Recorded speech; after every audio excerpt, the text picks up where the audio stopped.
Hey folks, welcome back to River Rat Gear Review, where we talk all things whitewater and the gear you need to get on the river. Today we're going to be taking a look at an on-the-river repair that we did on a recent trip on the Middle Fork of the Salmon River in September. About 10 miles into our trip, we had an issue with the boat, definitely needed some patches.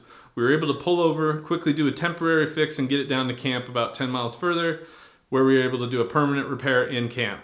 Once we got to camp, my brother and I were able to do the permanent fix on the boat. So let's take a look at the patch job and how we were able to go about doing that.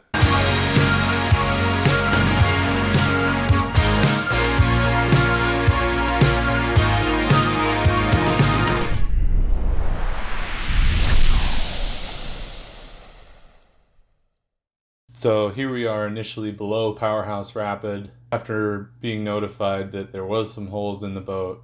So we pulled over just to patch with some Terraid and attempt to get it to camp for the night. Here we are applying the Terraid. If you don't know what Terraid is, it's basically it's like a stretchy tape that you can apply to a boat in kind of a quick fix.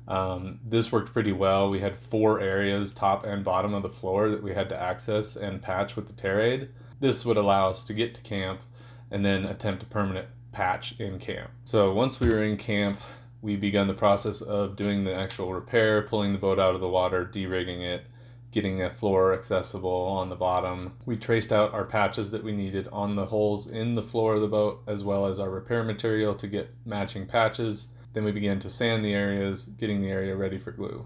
It helped to really have a nice sharp pair of scissors in our kitchen box. We used this to cut the repair material, as well as numerous patches of sandpaper. This is 80 grit, I believe.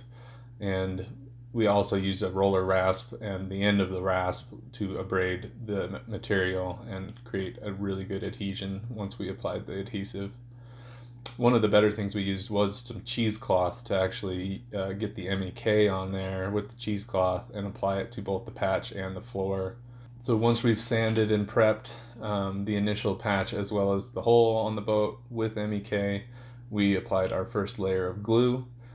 You want to evenly apply this coat to the patch as well as the boat, and then let that dry for about 15 minutes before applying another coat. Here is my brother applying some glue to the patch that we're going to put on here. As I said, we'll let this stand for about 15 minutes. We just continued around since we had numerous patches we were doing. By the time we circled back to the first one, it was about ready for a second coat. Once we had our second coat on the patch as well as the boat, we were ready to apply the patch for a final layup.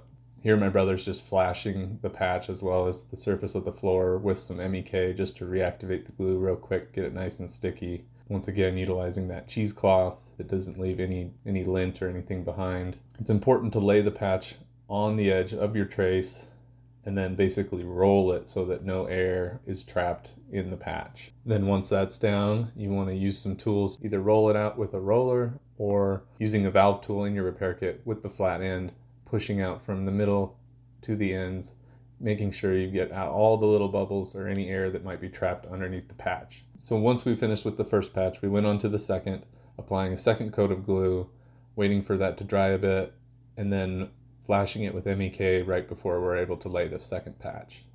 Once that's on, same process as before, lay the patch on with the trace lined up and using the tool to move out any air bubbles and make sure there's a really good firm adhesion on that patch to the boat.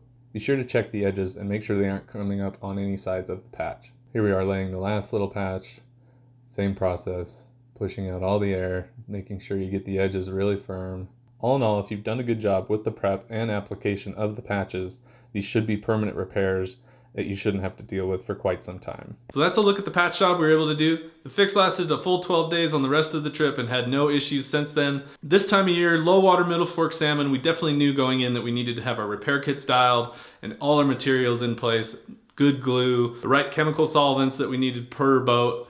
So if you have Hypalon, you need toluene. If you have a PVC boat, you need MEK. Those kinds of things. We made sure that was dialed all ahead of time going in. And when we did end up having an issue, we had the right equipment to repair the job professionally and permanently and allowed us to continue on our river trip without any issues. So this is about the second time I've had to do this on a trip. If you ever had to repair a boat on a river during a trip, let me know about it in the comments section. I'd love to hear about it. Any other suggestions that you could drop in there, I'm sure others would find it helpful as well. If you found this video helpful, please subscribe to the channel, hit that like button, and as always, we will see you on the next one.